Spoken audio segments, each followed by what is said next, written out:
Bom dia gelado a todos, né? Tá friozinho hoje, mas que o Espírito Santo de Deus aqueça os nossos corações através da sua palavra nessa manhã, em nome de Jesus. Irmãos, hoje nós estamos vendo a lição de número 12 da nossa revista, que fica na página 73, lição de número 12.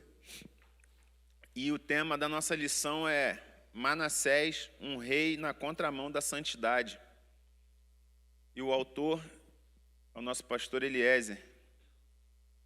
Olha ele olhando para vocês ali na foto, ó, vendo se vocês estão na aula aí, ó, ele olhando. Vocês estão aí, né? Vocês estão comigo aqui? Olha lá, ele olhando. Então, fica atento aí, fica esperto que o pastor está olhando vocês.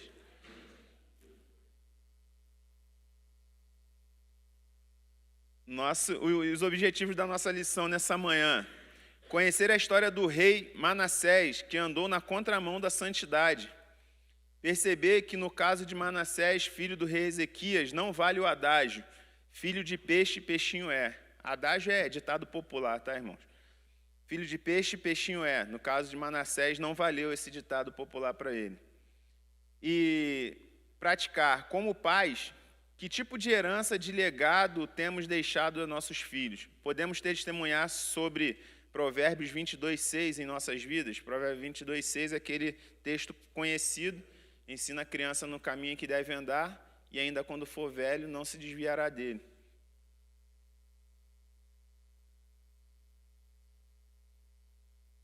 O texto bíblico inspirativo, ou os textos bíblicos, né, inspirativos, se encontram no segundo livro dos Reis, capítulo 21, dos versos 1 ao 6. Começa aí no rodapé da página 73, passando para a parte de cima da página 74. Como já de costume, pedi para começar por uma irmã e de forma alternada aí uma irmã e um irmão lendo, por gentileza. Segundo Reis 21, do 1 ao 6.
Amém. Que tristeza.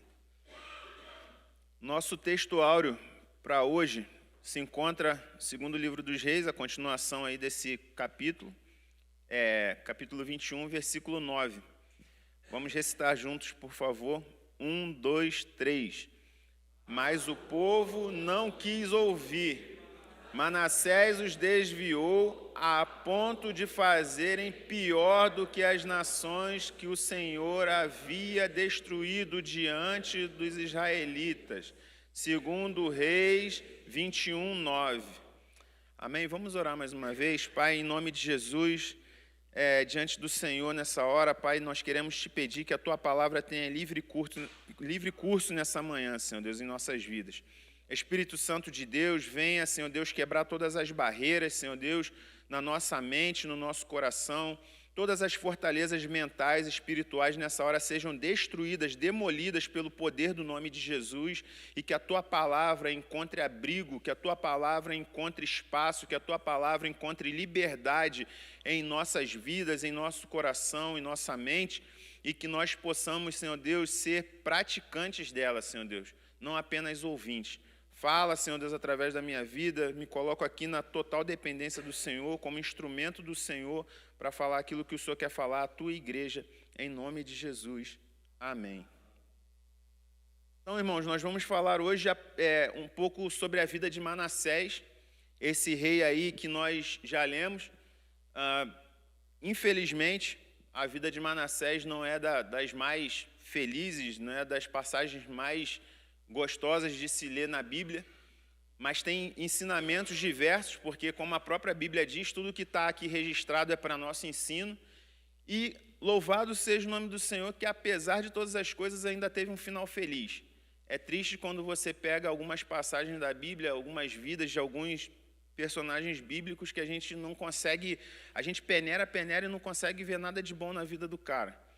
Mas de Manassés a gente ainda tem um final feliz aí, se é que podemos dizer assim, né? Mas vamos entender um pouquinho sobre Manassés.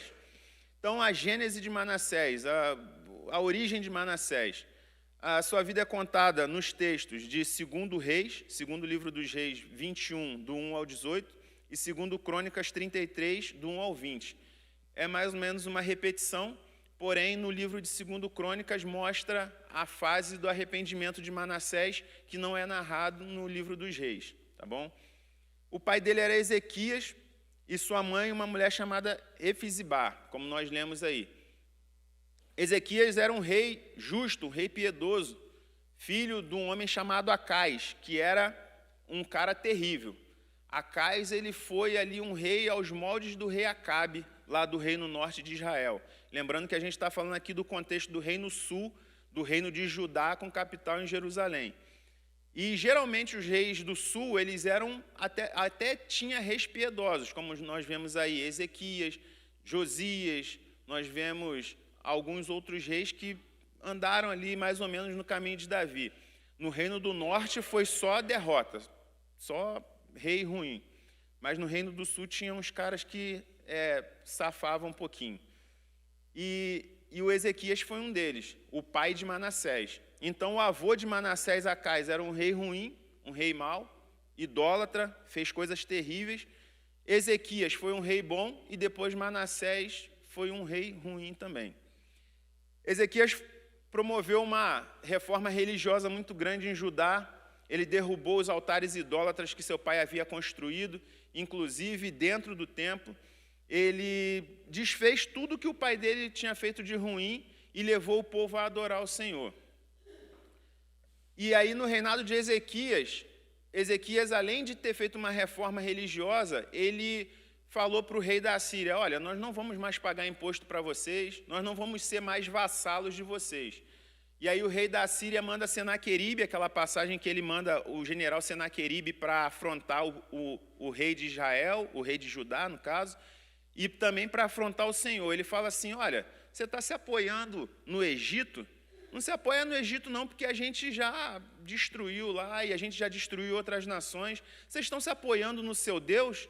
Se os deuses das outras nações que são mais poderosos que o seu, na visão de Senaqueribe, tá? Os deuses das outras nações são mais poderosos, quem é o seu Deus? A gente vai passar por cima de vocês, a gente vai fazer vocês comerem os próprios excrementos de vocês. E aí o povo derreteu o coração, ficou desesperado. Aí Ezequias pegou aquela carta, levou para o templo, apresentou para o Senhor. Falou: Senhor, ó, está aqui, ó, eles estão falando que vão fazer isso com o teu povo, estão falando isso do Senhor. E aí Deus falou: não, pode ficar tranquilo. Mandou um anjo numa noite só, 185 mil soldados foram destruídos.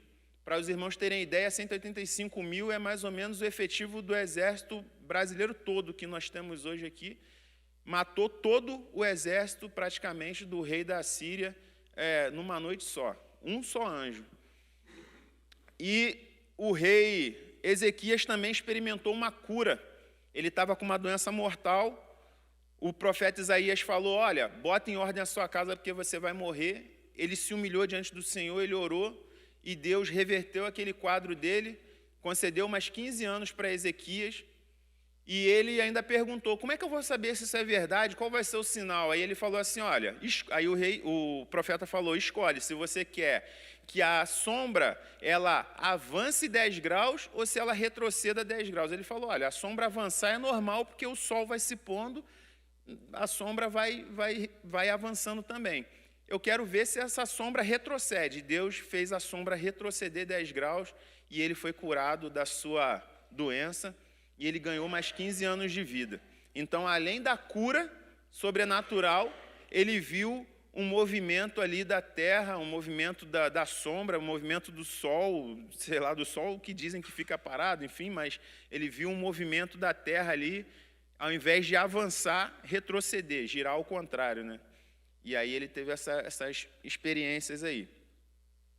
E foi nesse tempo que Manassés foi gerado. Por quê? Ezequias ganhou 15 anos de vida. E a Bíblia diz que Manassés começou a reinar quando tinha 12 anos.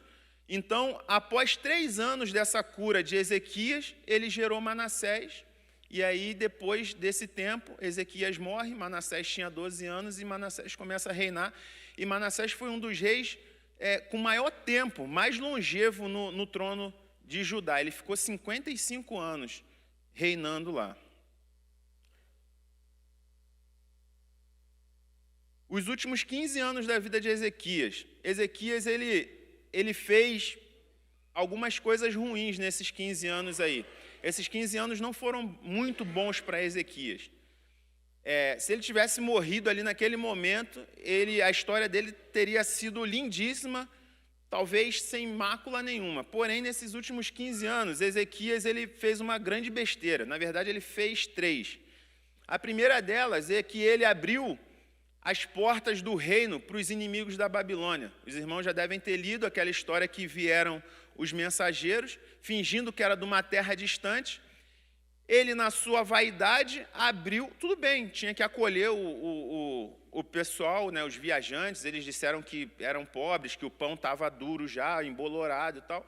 Ia lá, dava uma comida para os caras, mandava dar roupa nova, dava banho, mandava um lugar lá para os caras tomarem banho, dar água para os animais e deixava os caras seguir viagem. Mas não, ele foi se gabar do seu reino. Olha isso, olha aquilo, olha quanto ouro eu tenho, olha quantos cavalos, olha... Mostrou tudo. E aí, aqueles caras, na verdade, não eram de tão longe assim, eles eram da Babilônia, e anos depois, como eles já sabiam todas as fragilidades do reino, todo o potencial do reino, tudo de ouro que tinha, vieram e tomaram tudo.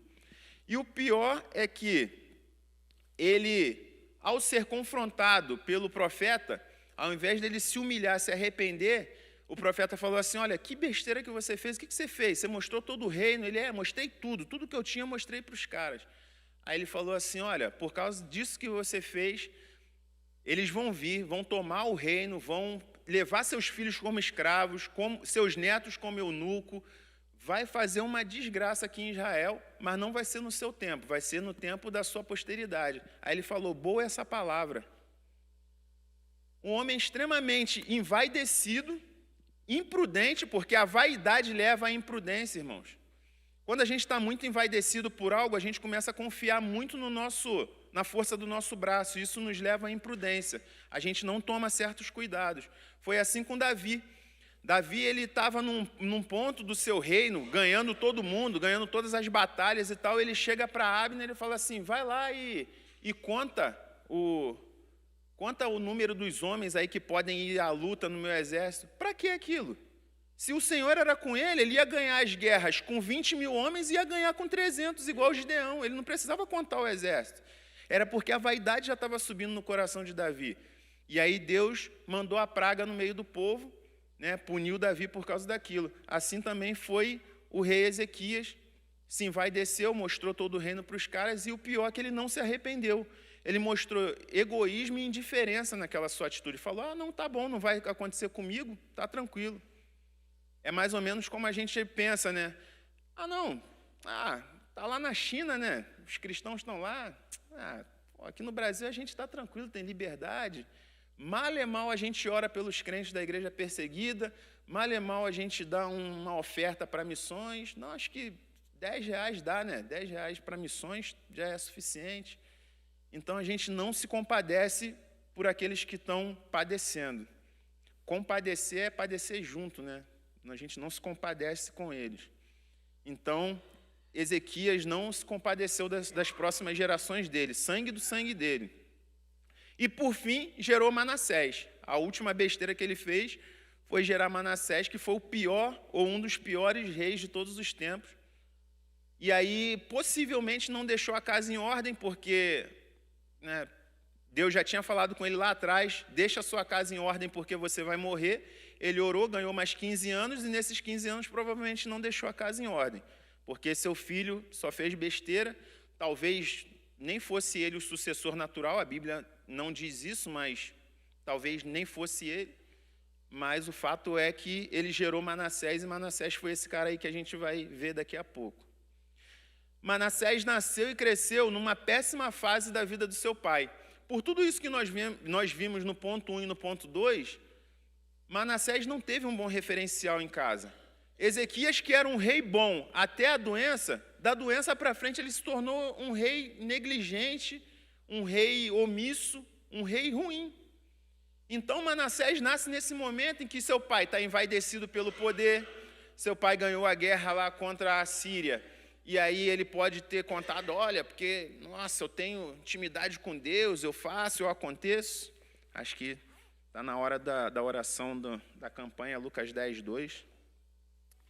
Vamos orar, irmãos, para que Deus envie mais trabalhadores para a seara. Pai, em nome de Jesus, nós nesse momento rogamos a Ti, Senhor Deus, em favor da Tua obra, em favor dos perdidos, Pai, para que o Senhor venha alcançá-los, Pai. Como o Senhor Jesus bem nos ensinou e nos exortou, nós estamos aqui rogando ao dono da seara para que envie mais trabalhadores para essa seara, Senhor Deus, porque a seara é grande e poucos são os trabalhadores. Senhor Deus, levanta, capacita mantenedores, levanta mantenedores para a obra missionária, Senhor Deus, pessoas que podem, com os recursos desse mundo, financiar a obra missionária. Levanta intercessores, Pai, pessoas que vão pagar o preço de oração, dobrar o seu joelho, orar, interceder pelos missionários e pela igreja perseguida e pelos não alcançados ainda, Pai, em nome de Jesus. Levanta também, Senhor Deus, pessoas dispostas a ir, capacita, unge, cobre, Senhor Deus, dá unção.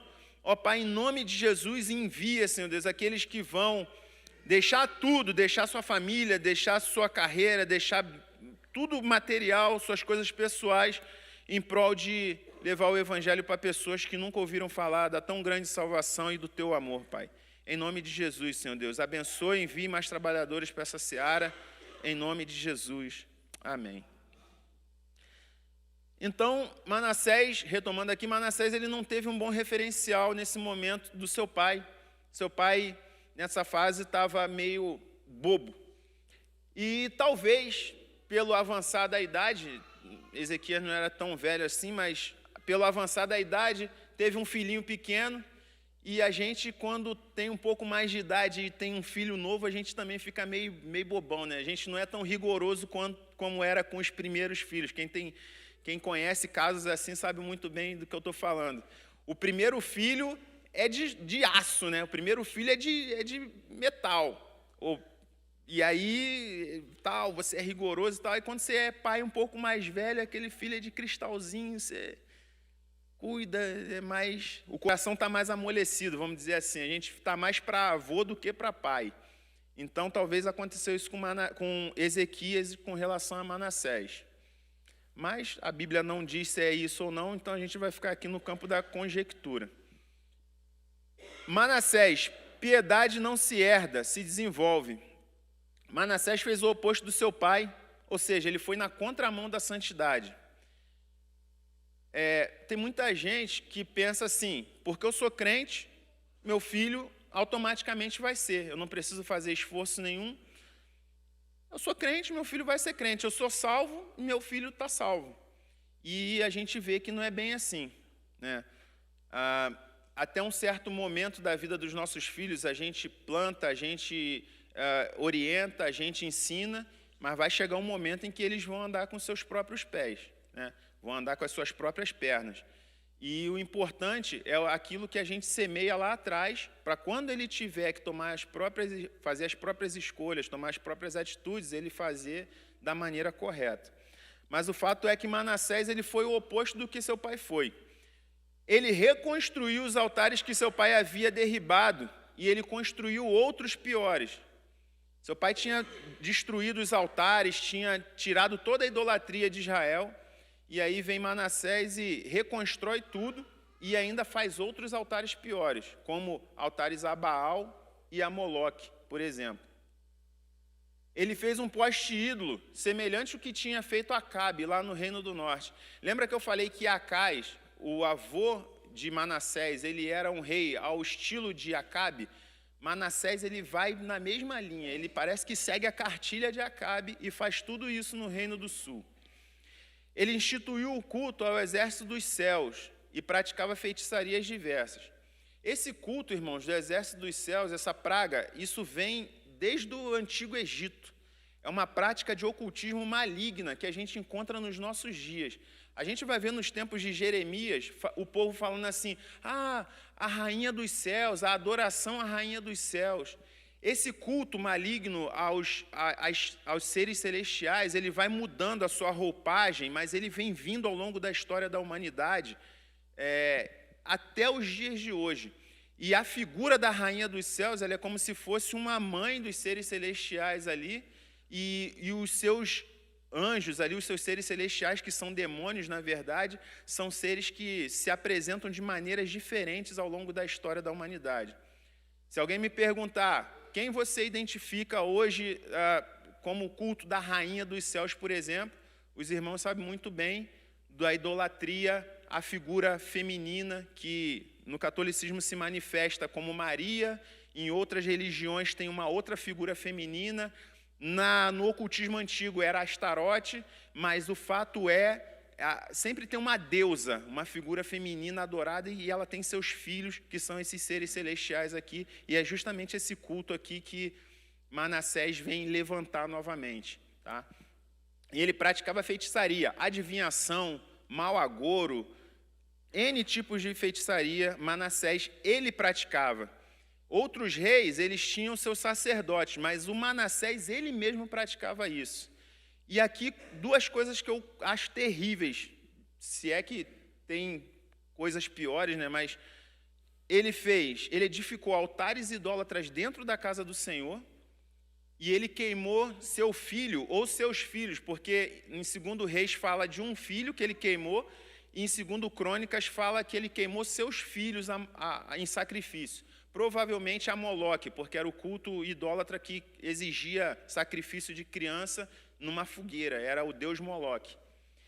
E a gente olha assim e fala assim, terrível, né, que Manassés fez. Imagina nos dias de hoje, pegar dentro de uma igreja e levantar altares idólatras, a demônios, né, a orixás, dentro de uma igreja. Você ficaria escandalizado, sim ou não? Muito, né? Imagina saber que uma pessoa queimou seu próprio filho. E para que Manassés queimaria seu próprio filho? Para que alguém queimaria? Qual a finalidade de alguém queimar seu próprio filho, Moisés? Oi? Oferecer uma entidade, mas para quê? Qual a finalidade? Por que Manassés ofereceria seu próprio filho para uma entidade? Para ter mais poder. Agora, irmãos, se a gente fica escandalizado de alguém levantar altares idólatras dentro do templo e queimar seu filho para ter mais poder, mais dinheiro, mais sucesso, vamos parar para pensar. Qual que é o templo que o Senhor habita? Nós. Se é terrível levantar um altar idólatra aqui, que ele não habita em templos feitos por mãos humanas, por que a gente admite altares idólatras dentro do nosso coração, onde o Espírito Santo habita? A gente muitas vezes permite altares de idolatria dentro do nosso coração. O nosso ego, Mamon, que é o deus do dinheiro, vários altares idólatras dentro do nosso coração, e a gente não fica tão chocado como a gente vê com Manassés. Nossa, esse Manassés era terrível, né? Ele fez altares idólatras dentro da casa do Senhor. E às vezes a gente tem altar idólatra dentro do nosso coração, e o Espírito Santo mora lá. Quem está falando isso é o Amarildo? Não, é a palavra do Senhor. Esse Manassés queimou seu filho em sacrifício para ter poder. E quando a gente queima os nossos filhos também para ter poder? Eu nunca queimei meu filho. Talvez está queimando o futuro dele. Com o tempo que você negligencia de ensinar ele no caminho do Senhor, com o tempo que a gente negligencia vivendo os nossos prazeres, correndo atrás do nosso sucesso, porque não era para ter sucesso, fama e dinheiro que Manassés queimou os filhos. E quando a gente queima o futuro dos nossos filhos, o emocional dos nossos filhos, para poder ter sucesso, dinheiro, fama, poder. A gente é um pouquinho Manassés, irmãos. Para pensar nisso. Entre outras coisas que ele fez. Manassés teve a oportunidade de escolher entre dois modelos de reinado e estilo de vida, o do seu pai Ezequias ou do seu avô Acais. Como eu falei aqui, Ezequias ele era o modelo de Davi, Acais era o modelo de Acabe. Infelizmente, Manassés seguiu o modelo de Acais na maior parte da sua vida. Ele teve a oportunidade, ele viu seu pai e ele ouviu falar do seu avô. E ele escolheu, ele fez a escolha dele. Alguém pode dizer, mas poxa, Manassés ele começou a reinar muito novo, com 12 anos, ele não tinha maturidade, não sei o quê. Realmente. Mas chega uma hora da vida que a gente faz as escolhas. Em um momento da vida ele se tornou maior de idade. Eles tinham os livros dos reis. Tinha sempre um cara que ficava escrevendo tudo que os reis faziam. Ele podia ler os livros dos reis e ele falava assim, nossa, meu pai foi um rei bom, meu avô foi um rei mau. E ele fazia as suas escolhas. Ele escolheu seguir o caminho de Acais. E isso, irmãos, nos ensina duas coisas principais. Essa primeira parte da história aí de Manassés. A primeira delas, ensinar pelo exemplo sempre e orar para que os nossos filhos tenham um encontro genuíno com o Senhor. Eu creio nisso fielmente, irmãos, que a nossa conversão se dá no momento em que nós temos um encontro com Cristo.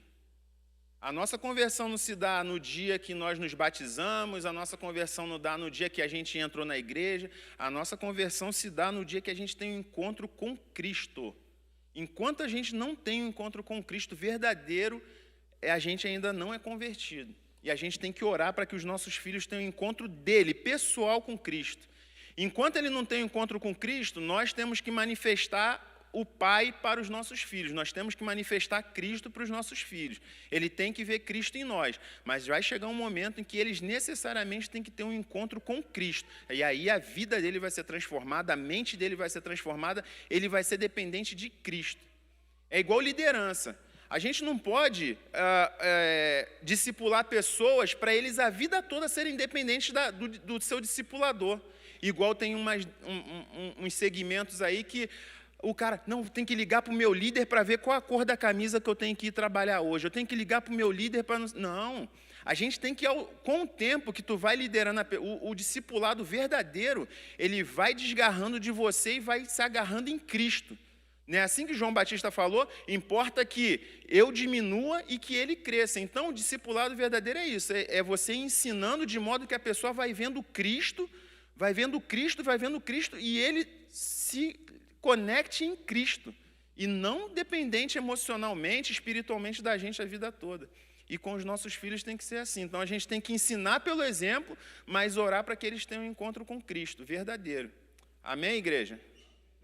Vocês estão comigo aqui? Vou botar a foto do pastor de novo ali. E a segunda coisa que a gente entende é que, às vezes, os filhos vão fazer as próprias escolhas, e essas escolhas independem da nossa. Você fez a sua parte, você ensinou, você orou, você foi exemplo, ensinou no caminho, mas vai chegar um momento em que ele vai escolher. Ele vai falar assim, pai, tomara que ele faça escolhas boas em Cristo, tá? Em Cristo. Mas ele vai fazer as próprias escolhas e a gente tem que entender isso. Você você criou um ser humano autônomo, entre aspas. Autônomo significa que ele tem vida própria. A vida dele não é a sua. Então, vai ter vezes que ele vai escolher uma coisa, você vai escolher outra, ele vai concordar contigo em algumas coisas e não. O ideal é que tudo isso seja dentro da palavra, dentro da igreja. Mas tem um filho ou outro que vai se desviar. E isso não é porque você falhou na educação, tomara que você não tenha falhado, eu e você, né, não tenhamos falhado na educação cristã e nem na educação secular. Tomara que ele, se porventura algum filho se desviar, que não seja por falha nossa, seja única e exclusivamente por escolha dele. Mas que em nome de Jesus os nossos filhos estejam guardados no Senhor e que nenhum deles se perca em nome de Jesus. Assim como Moisés falou para Faraó, nenhuma unha vai ficar no Egito e que nenhum dos nossos filhos se perca aí para o Egito. Amém? Mas a gente tem que entender que filho de peixe, nem sempre peixinho é. E outra coisa, não necessariamente o nosso filho vai ser, ainda que ele esteja na presença do Senhor, talvez ele não seja a mesma coisa que você é.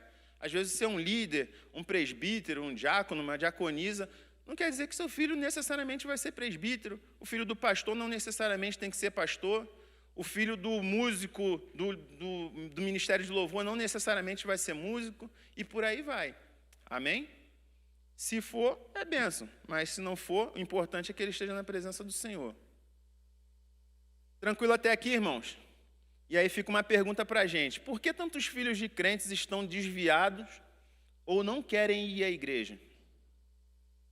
Irmão Jaime, só um momento que eu já alcanço aqui. Dentro da oportunidade que a gente possa ter, o importante é trazer os filhos na escola bíblica dominical. Não importa se eles são pequenos ou não, você tem que ter o cuidado de fazer isso. Porque é onde, se não puder vir no culto à noite, que é melhor e tal, gostoso, mas para os filhos e para nós também, é a escola bíblica dominical. Os pais e crentes têm que entender isso. Amém, irmãos? Todos concordam, sim ou não? Irmão, Rony? Eu concordo, sim, viu? Na escola dominical é muito importante para aprender cada vez mais, né? Louvado seja o nome do Senhor pelas igrejas como a nossa que ainda valorizam a escola bíblica dominical. Tem igreja que já desistiu, diz que não não sei o quê, não tem tempo, vamos fazer outra atividade, vamos fazer um outro dia. Irmão, quer dizer que então não pode estudar a Bíblia no outro dia? Até pode, irmãos, mas a gente vai removendo certos marcos antigos e a gente vai perdendo espaço. Aí de domingo passa para um outro dia da semana. Aí naquele outro dia, um já desanima, o outro não sei o que, porque eu gostava mais do domingo, porque eu não tenho tempo no outro dia, e vai indo, quando você vê, você não tem mais escola bíblica dominical, e você bota uma outra coisa para adaptar, e aí vai indo, daqui a pouco não tem mais. Acho que o Juninho levantou a mão aqui, mas não? Então, achei que tivesse levantado. Essa questão aí, de que os filhos de crentes não são crentinhos, né? Teve alguém que disse que é mais fácil ser cretininho, né? A gente tem que ensinar, e existe eu acredito nisso, e graças a Deus tem outras pessoas que também concordam, sabe? A criança de 5, 6, 7 anos, 10, 12, 18 anos, está morando dentro da minha casa, ela não tem eu não vou, sabe? Eu não quero ir, então eu não vou. Tá bom, filhinho, né? Fica aí descansando. Fica aí, né? E às vezes, eu não fui porque o fulaninho não queria ir, ele estava cansado, né? Aí depois, lá na frente, vai chorar, sabe? Porque o filho não quer obedecer, está desviado. A minha mãe ensinou a gente, e ela ia em todas as atividades da igreja, e meu pai trabalhava à noite, e ela levava nós 3. Aí depois a gente vinha assim meio que arrastado embora, porque dormia no culto, né? E aí ela trazia um no colo, o menor, e os maiorzinhos tinham que ir andando atrás, meio que chorando, né? Querendo até deitar pela estrada. A gente caminhava uma meia hora para ir, mas ela levava, nunca deu essa desculpa de que as crianças dormem e depois não tem jeito para eu trazer embora. Nunca teve desculpa, e ela nunca deixou a gente em casa, e não deixou de ir. Mas os meus irmãos, eles se desviaram. Quando tinha 15, 16 anos, eles começaram com essa história, né? Daqui a pouco eu vou, né? E meu pai chamava, vamos para a escola dominical. Uma coisa que meu pai nunca abriu mão foi da escola dominical. Vamos para a escola dominical. E aí, assim, como que eu vou tirar da cama uns marmanjos desses, né? E conversou com o pastor, mas dá vontade de dar uma surra, pastor. E o pastor, né, não adianta, o senhor está vindo irado para a igreja, é só orar. E ficaram desviados pelo menos uns 4 ou 5 anos. E Deus pesou a mão, né? Porque a minha mãe dizia assim, se vocês não voltarem para a igreja, Deus vai pesar a mão sobre vocês. Se vocês não querem ir por amor, vocês vão pela dor. E eles voltaram, né? Pela dor, sabe? Sofreram, mas ela nunca deixou de orar. E uma vez alguém disse, seus filhos não tem jeito não, irmã. Eles estão desviados, estão no mundão lá, né? Ela disse, tem jeito, porque para Deus não há impossível. E enquanto eu viver, eu vou orar. E antes de eu morrer, eu vou ver eles salvos, né? E graças a Deus, ela foi fiel nas orações, na perseverança, e Deus trouxe eles de volta. Mas a gente não quer ver os filhos sofrendo e vindo pela dor.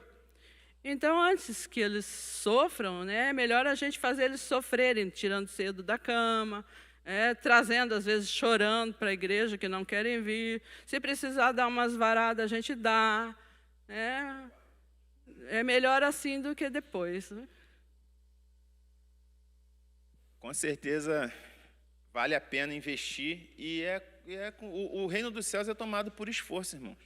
Quem pensa diferente disso tem que dar mais uma lidinha na palavra ali, porque o reino dos céus é tomado por esforço mesmo. E todo esse investimento, ele vale a pena. A Susana Wesley, mãe de John Wesley, um dos maiores avivalistas de todos os tempos aí, da era cristã, ela tinha 15 filhos na Inglaterra do século XVIII, 19 filhos, melhor, 19 filhos.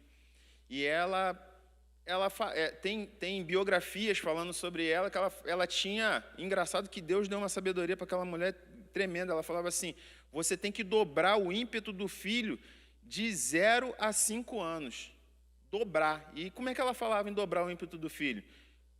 Ensinando, explicando, e necessário for, né, e gradativamente o uso da força, gradual. Se o filho é mais obediente só na conversa, bom para ele.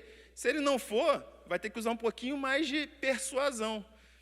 E ela orava com todos os 19 juntos e depois orava individualmente. Ela alfabetizou a todos com a Bíblia. Todos eles aprenderam a ler e escrever com a Bíblia. E na família dela, nenhum se perdeu, a maioria se tornou pastor. John Wesley foi um grande cara aí da história. Charles Wesley, um grande escritor de canções, de hinos. Enfim, uma família abençoada. E se alguém tiver a oportunidade de ler algum livro que fala sobre a pedagogia de Susana Wesley, tiver interesse, vale a pena, porque foi uma mulher de Deus diferenciada. Vamos lá para o nosso ponto 2. A origem do mal, que é não dar crédito à voz de Deus. A palavra de Deus diz que o Senhor falou a Manassés e a seu povo, mas não lhe deram atenção. Deus falou com Manassés através dos seus servos, os profetas. Deus estava avisando, Manassés, não vai por aí, Manassés. O amor de Deus, a longanimidade do Senhor, a graça do Senhor. Manassés, não é assim, não é assim. Mas aí Manassés não deu crédito e, além de não dar crédito, levou todo o povo a pecar, porque o povo vai de acordo com a sua liderança. Alguém pode falar assim, poxa, mas por que acontecem certas coisas, não sei o quê. A nação, querendo ou não, irmãos, ela sofre o reflexo da sua liderança. Uma liderança corrupta, uma liderança baseada no roubo, uma liderança baseada na violência, uma liderança...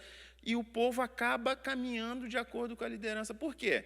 Porque quem já está inclinado para fazer o mal, fala assim, fulano de tal, o líder, o presidente, ou o prefeito, ou o gerente da empresa, o patrão, se ele não está fazendo, não sou eu que vou fazer. E aí a pessoa se escora naquilo e acaba indo para o mal. Fora algumas decisões que ele deve ter tomado no sentido de determinar que as pessoas adorassem daquela forma, os altares de idolatria. A pessoa ia para o templo na casa do Senhor, lá dentro tinha altar de idolatria. Você acha que o povo não ia se perder em idolatria? Com certeza.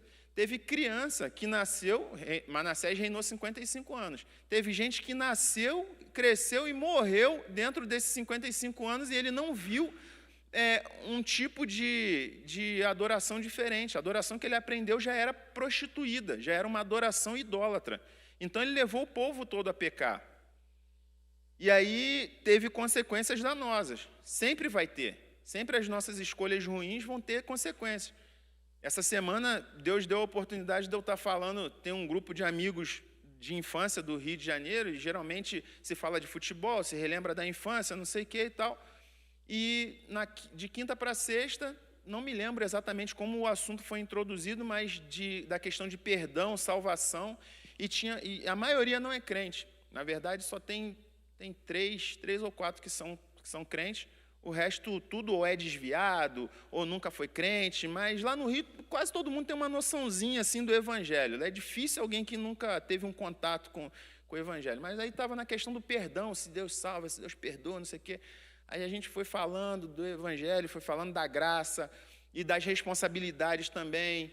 E aí tinha um muito revoltado, não, como é que pode? Um cara que matou, que fez isso, que fez aquilo. Pois é, meu irmão, mas olha só, Jesus morreu, Deus deu o próprio Filho dele para que nós fôssemos perdoados dos nossos pecados, aquele que se arrepende de verdade. E para Deus também não tem essa história, o seu pecado é igual ao do outro cara. E aí, conversando sobre aquilo, e aí eu lendo isso, me lembrou que teve um dos irmãos que falou assim, cara, mas olha só, ele tocou no cerne da questão para aquele outro que estava questionando, ele falou, o cara se converter, se arrepender dos seus pecados, não significa que ele não tenha que pagar com a polícia, ir para a cadeia, se for o caso. Aí ele, é assim? Não, então, eu falei, claro, salvação é uma coisa e as leis do homem são outras. Se o cara foi um bandido, foi traficante, ele se arrepende, se ele tem alguma coisa lá na polícia, ele se entrega, se ele devia alguma coisa, se ele era fraudador da Receita Federal, ele vai lá ver quanto que é a dívida dele, e para ele tocar a vida dele em Cristo, sem dever nada aqui nas leis humanas e com a salvação dele garantida também. Aí ele, é assim, ele não entendia isso. Por quê? Porque o pecado tem consequências. Deus perdoa os pecados para a salvação, para a questão eterna, mas a gente continua vivendo aqui. Você não foi salvo e morreu, né? Você não aceitou Jesus e morreu e acabou. Não, se você continuar aqui, você vai ter que corrigir aquelas coisas do passado, ter que botar as coisas em dia. Amém? E com Manassés não foi diferente. Quando ele se arrependeu lá na frente, mas vieram as consequências do pecado dele, que a gente vai ver mais para frente. Mas ele não ter dado crédito à voz do Senhor. E hoje em dia, será que é muito diferente no meio do povo de Deus?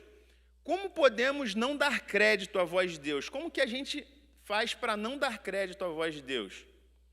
Não damos créditos à voz de Deus quando relativizamos a palavra de Deus. É o famoso nada a ver. É possível não dar crédito à voz de Deus? Manassés não deu crédito à voz de Deus. Sim, mas nos dias de hoje também a gente muitas vezes não dá crédito à voz de Deus, porque a gente conhece a palavra, não, isso não tem nada a ver. A serpente falou, olha Eva, come desse fruto aqui, não sei o quê. Aí ela falou assim, não, se comer, Deus falou que vamos morrer. Aí a serpente falou, nada a ver, certamente não morrerá. E ela foi e comeu. Por quê? Porque não deu crédito à voz de Deus. Entre o que Deus estava falando e o que a serpente estava falando, ela botou em pé de igualdade e pior, ela deu mais crédito ao que a serpente falou. Deus falou, vai morrer. A serpente falou, não vai morrer não. Ela, vamos ver, acho que não vai morrer mesmo não. Porque ela acha que Deus fala assim, não faz isso. Aí vou testar. Se realmente não acontecer na hora, é porque não é verdade. Não, a palavra de Deus sempre é verdade, irmãos. Jesus vai voltar. Vai voltar. Minha avó morreu dizendo que Jesus ia voltar e não voltou. Mas ele vai voltar. Deus vai fazer. Mas passaram 20 anos, não fez ainda. Mas ele vai fazer. A mãe da irmã Rosa, ela falou, morreu, né? E ali, antes dela morrer, viu os filhos de volta, né? Mas ela orou por anos. Quantos aí oraram? Por exemplo, minha mãe morreu e não me viu nos caminhos do Senhor. Eu estava desviado. Morreu. Mas não estou aqui? Deus cumpriu a palavra dele ou não? Sim, cumpriu. Deus cumpre. Deus cumpre a palavra dele. A gente não pode relativizar o que Deus fala. Nós relativizamos a voz do Senhor, não damos crédito à voz do Senhor quando não priorizamos as coisas de Deus em detrimento da nossa vontade. Eu quero muito fazer, mas Deus falou que não é para fazer. Eu quero muito isso, mas não é para você. Deus já falou, já deu indícios, ou está bem claro na Bíblia.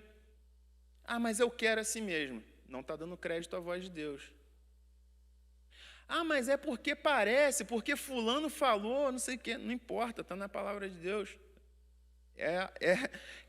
Quando nós colocamos a nossa vontade em detrimento das coisas de Deus, eu tenho meus planos, mas quando os planos de Deus vêm sobre a minha vida, os meus planos vão ficar em segundo plano. É primeiro a vontade de Deus, primeiro os planos de Deus, as coisas de Deus, e depois, se der, os meus. Se os meus estiverem alinhados com os dele, beleza, eu cumpro os meus e os dele. Se não tiver, eu cumpro só os dele. Estabelecendo altares de idolatria em nossos corações. Também não damos crédito à voz de Deus quando deixamos altares de idolatria, não só nascerem, mas crescerem em nossos corações. Porque às vezes o altar, irmãos, ele está pequenininho. Você deixou ali, mas se você não derrubar ele, ele começa a crescer. Todo dia você bota uma pedrinha naquele altar de adoração, aquele altar de idolatria ali. Seja vaidade, seja dinheiro, seja sucesso, seja rebeldia. Idolatria, rebeldia também é uma forma de idolatria. Se você começa a ficar rebelde às autoridades, às coisas da liderança e tudo, você vai botando todo dia uma pedrinha de rebeldia naquele altar de idolatria no seu coração. E ele vai crescendo. Quando negligenciamos a nossa vida espiritual, nós não estamos dando crédito à voz de Deus. Quando nós deixamos de orar, deixamos de buscar na palavra de Deus, nós não estamos dando crédito, porque a Bíblia todo tempo não nos exorta a orar, sim ou não? Orar todo tempo, interceder pelas pessoas. A Bíblia não nos exorta a adorarmos ao Senhor. A Bíblia não nos exorta a termos um tempo de qualidade, um tempo a sós com Deus. Entra no seu quarto, tranca a sua porta, buscar na palavra dele, congregar, não deixar de congregar segundo o costume dos outros. Toda vez que a gente deixa de fazer isso, que está muito claro na palavra de Deus, a gente não está dando crédito à voz de Deus, a gente está seguindo o caminho de Manassés, negligenciando a nossa vida espiritual e resistindo ao Espírito Santo. Às vezes o Espírito Santo fala assim, ó, não faz isso. Aí você fala, não, acho que isso é coisa da minha cabeça, vou fazer sim. O Espírito Santo fala assim, vai lá, perdoa. O Espírito Santo vai lá, ajuda fulano de tal. Ontem mesmo aconteceu uma coisa engraçada que, nossa, eu tentei resistir ao Espírito Santo. Estava fazendo outro negócio aí, teve uma demanda, uma necessidade. Eu falei, não vou fazer isso agora não. Aí daqui a pouco o Espírito Santo falou, tu está aí estudando a lição, vai falar amanhã de não resistir à voz do Espírito Santo, tu está nessa daí de resistir? Eu falei, tá bom, senhor, eu vou lá. Aí fui lá fazer, é assim. E ele é uma voz suave, irmãos, é discreto. Quando você pensa que é uma coisa da sua cabeça, mas você sabe que aquilo é da palavra de Deus, não é da sua cabeça não, é o Espírito Santo te incomodando.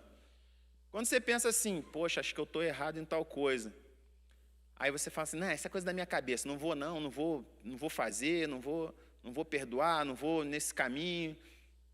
É o Espírito Santo. Só que quando você fala, é coisa da minha cabeça, é porque você está resistindo à voz do Espírito Santo.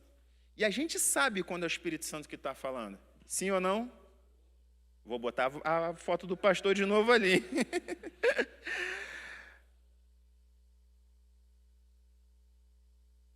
Você concorda que o grande problema do ser humano é não dar crédito à voz de Deus? Obedecer, praticar o que Deus fala? Esse é o grande problema do ser humano, sim ou não, irmãos? Eu creio que sim, desde o início, né? O pecado entrou no mundo porque a gente não deu ouvido à voz de Deus. Eva e depois seu esposo Adão não deram ouvido ao que Deus falou, e aí o pecado entrou no mundo. E aí a pergunta do autor, que é o pastor Eliezer, tá? Não fui eu. Você tem sido uma pessoa sensível à voz de Deus? Sim ou não? É difícil, irmãos, ser sensível à voz de Deus? É difícil ouvir a voz de Deus? Vejo no ser humano, seguir a palavra de Deus é prazeroso. Prazeroso, é maravilhoso e é gostoso. Tudo que vem de Deus é muito bom e é perfeito. O que eu vejo no ser humano é que eu não consigo, como é que se diz no português? Dobrar ninguém. Não consigo enfiar na cabeça dele que Deus é bom. Né? Porque que ele não vai no meu papo, na minha conversa. É só o poder do Santo Espírito. Porque eu convivo com pessoas assim. convivo. Então, o que eu posso fazer é exemplo. Eu vou na casa dos meus amigos que moram em frente à minha casa, que gostam de beber, gostam de um bom churrasco, gostam de comer. O prazer deles é comer. E eu até gosto disso, porque quando eles fazem um bom churrasco, eles me convidam. E eu vou lá. Ontem ele fez um carreteiro, falou, seu Elias, fiz um carreteiro, vem almoçar comigo. Vou. Mora mesmo, irmão? Só pra eu Aqui saber. na Castro Alves. Aqui na Castro Alves. Tem casa em frente lá Aí, sobrando. só que eu lá, eu não tenho vergonha de pedir licença, vamos agradecer esses alimentos. Isso ele agora já sabe, que eu vou lá, a esposa dele já fala, seu Elias, pode fazer sua oração. Então eu peço que Deus abençoe eles, que Deus esteja abençoando eles, abençoando aquela casa, aquela família, né? Então eu acho que onde você estiver, tem que ser luz. Tem que ser luz, né? Então a palavra de Deus, seja onde for, ou seja naquele momento que de refeição tu senta na mesa, você, às vezes você fica meio constrangido, né? Mas aí eu se falo, vocês me dão licença, se vocês permitirem, eu quero agradecer a Deus essa oportunidade, esses alimentos aqui. E eles aceitam. A palavra de Deus, se tu levar, todo mundo aceita. Ninguém vai te criticar.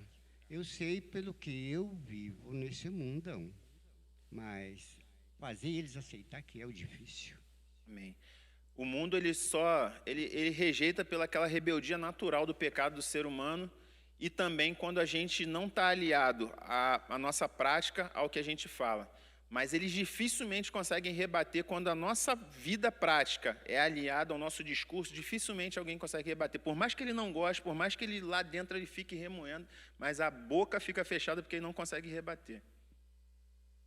Essa questão de ouvir a voz de Deus e dar crédito, né? Não é difícil ouvir. Eu fico imaginando que é como o filho, né, e o pai. O pai está falando, o filho está ouvindo. E ele até dá crédito, assim, eu acredito que é meu pai que está falando, né? Eu acredito que é Deus que está falando, mas não obedece aquilo que está sendo falado. Isso que tem aquele louvor, né? Crer e observar, né? Crer, observar não é olhar, observar é seguir, né?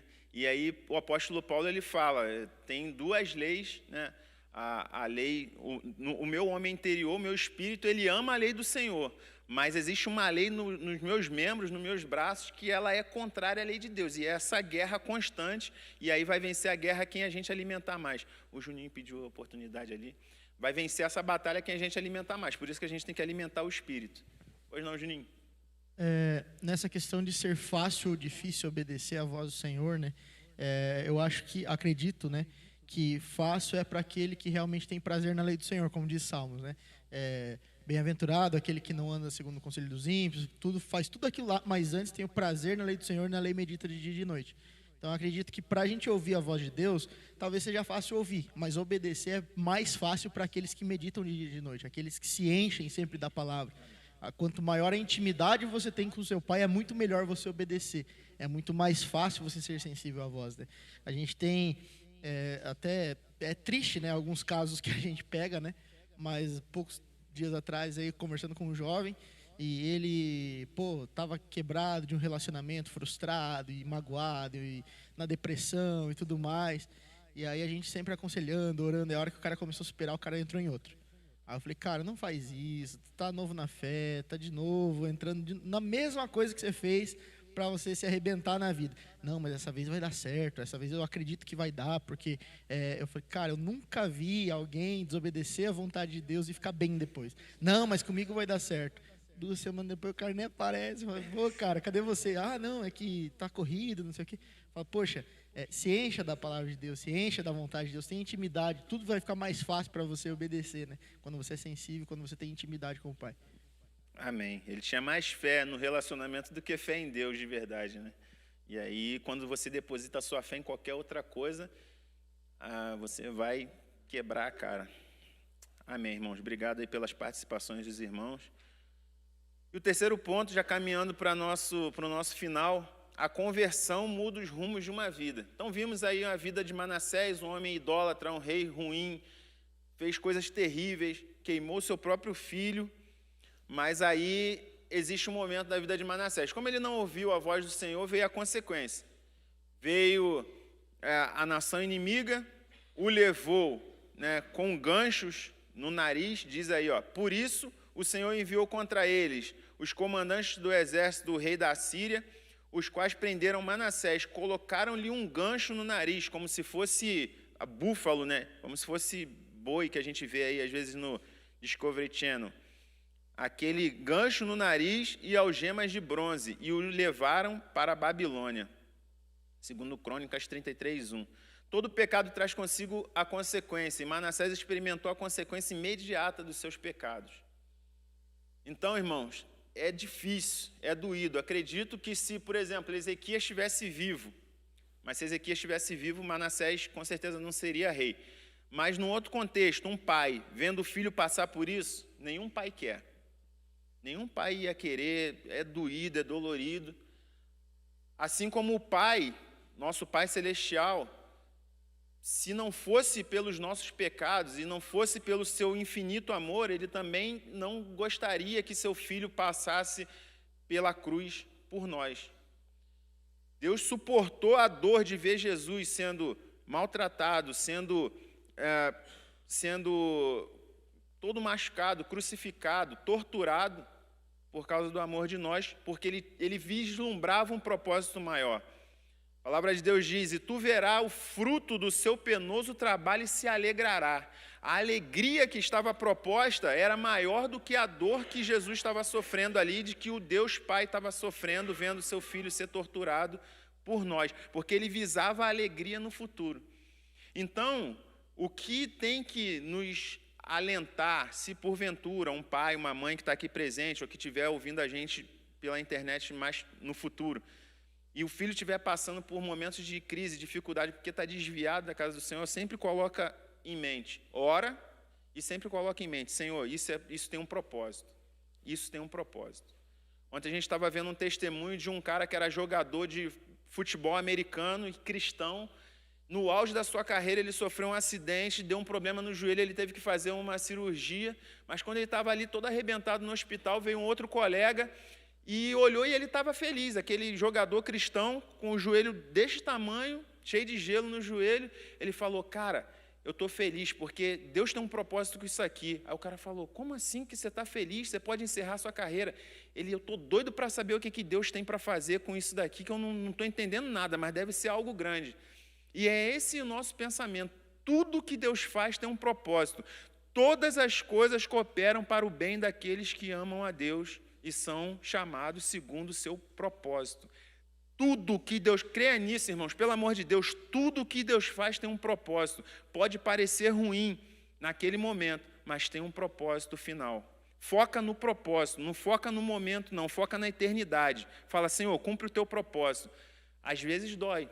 Ver um filho, ver um familiar passando por um período, um momento ruim, mas tem um propósito final que no momento a gente não entende, mas lá na frente a gente vai entender. Amém? Então Manassés foi levado para o cativeiro por causa dos seus pecados, mas tinha um propósito. O escritor do segundo livro de Crônicas, ele faz um registro, como eu falei, que não tem no livro dos reis, a súplica, humilhação e conversão de Manassés. Depois leiam em casa com calma esse capítulo 33 de 2 Crônicas, é muito interessante. Por pior que seja o pecador, não há coração quebrantado que Deus rejeite. Houve uma conversão genuína?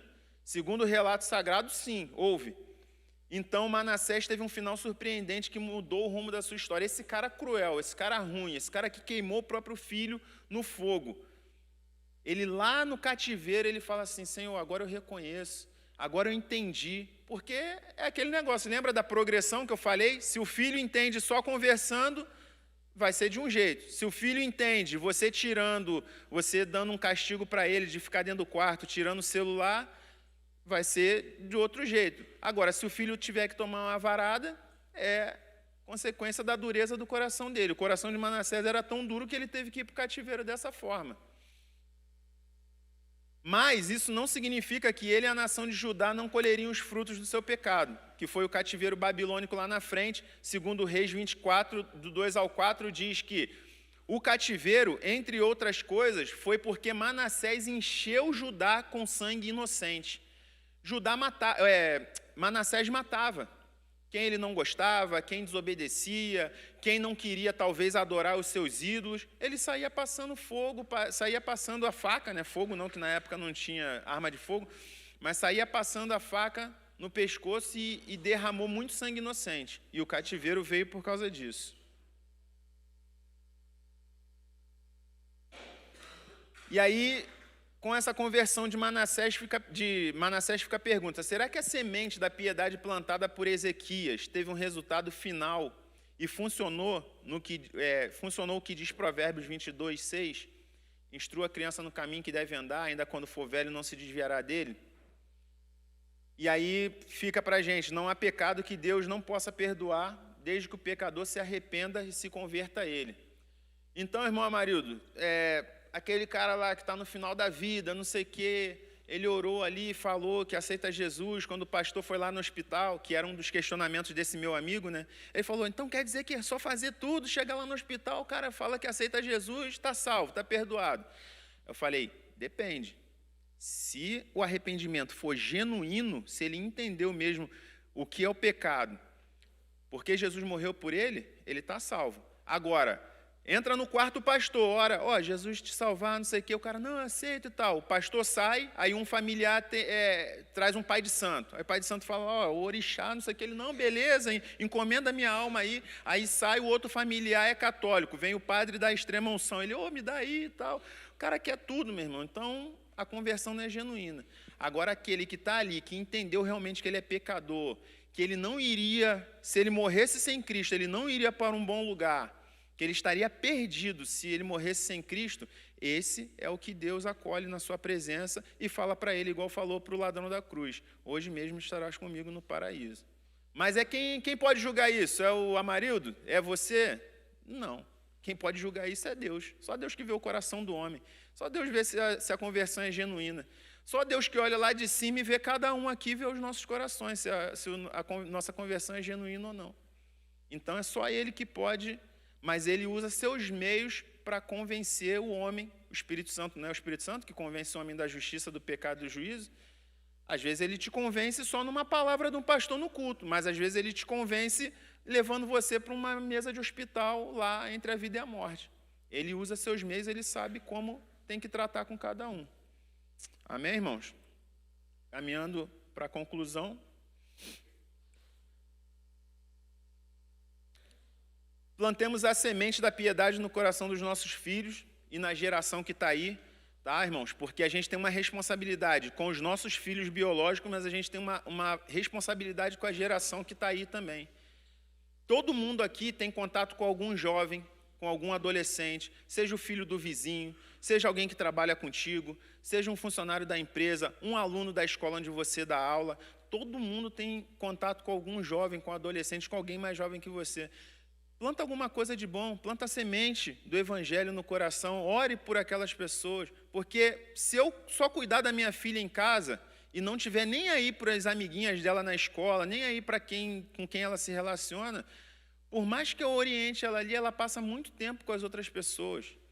Então, além de eu estar sendo egoísta de querer a salvação só para ela, pode ser que eu a perca para o meio também onde ela vive. Então, ore pelas outras crianças, os outros jovens, plante alguma coisa, se dedique, né, para que o evangelho cresça no coração da geração que está vindo depois da gente.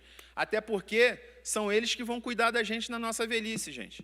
É essa geração aqui, que vai ser um funcionário do banco onde você vai ser um funcionário do INSS, vai ser um policial que vai guardar a sua casa. Então, é bem melhor que seja um policial crente, que seja um funcionário crente da onde você vai, do que um ímpio que vai te tratar mal, não vai te atender da melhor forma. Amém? Ouçamos a voz de Deus, insistamos para que as pessoas ouçam e deem crédito à palavra de Deus. Nós temos que ouvir a voz de Deus e também precisamos falar para as pessoas: olha, o Senhor está falando isso, olha, a palavra de Deus diz dessa forma. Ah, não, porque eu acredito assim. Não, meu amigo, não é assim não. Deus fala de uma maneira diferente, é assim, assim, assim que diz a palavra de Deus. Então a gente precisa ouvir a voz de Deus e também levar a palavra de Deus para que as pessoas deem crédito nela também. Mas o mundo só vai dar crédito nela se a gente der crédito a ela. Se o ímpio vê que você diz que é crente e diz que ouve a Deus, mas pratica tudo diferente do que a palavra de Deus diz, o ímpio não vai crer não, meu amigo. O ímpio não vai crer não, irmão. Nunca esqueçamos que Deus é o Deus da segunda chance, e enquanto houver vida, há esperança de conversão e transformação. Deus sempre tem um recomeço para cada um de nós.